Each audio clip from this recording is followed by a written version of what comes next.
Ibnu Qudamah rahimahullah mengatakan dosa kecil itu bisa besar kalau dia menggampang-gampangkannya. Contohnya, udah sekian tahun sholat, udah sekian tahun puasa, udah ngaji, udah mondok sekian tahun, gak apa-apa deh dosa kecil ini mas, sekali-kali.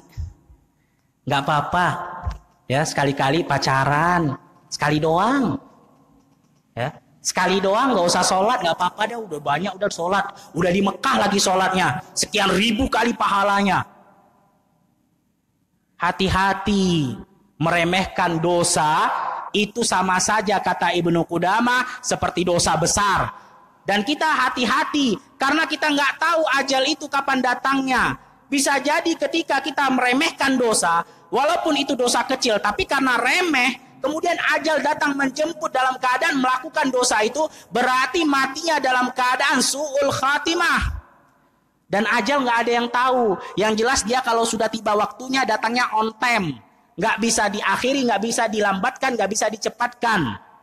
Wa idza jaa ajaluhum la yastaqdimuna sa'atan wa la yastakhirun.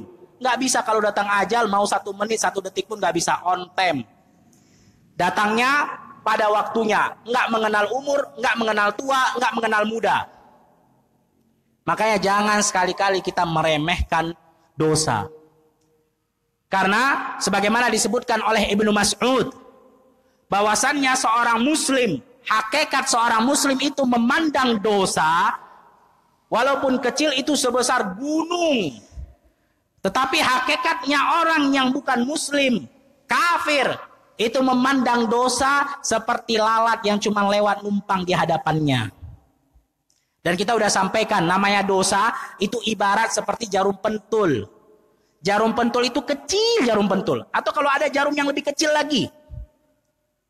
Tapi ketika jarum yang kecil itu masuk ke badan, rasanya sakit.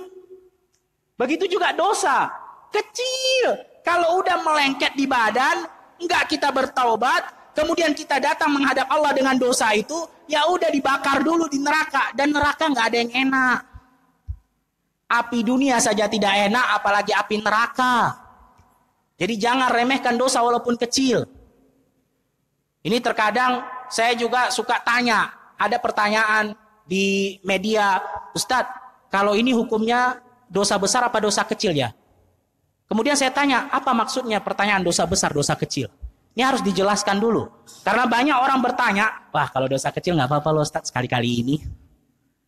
Kalau dosa besar baru bahaya ini. Dosa besar, dosa kecil bukan itu yang dilihat. Tetapi yang dilihat adalah dosanya. Seperti tadi sudah kita sampaikan, jarum pentul walaupun kecil, kalau sudah menusuk ke badan, rasanya tetap sakit. Nggak ada yang bilang enak.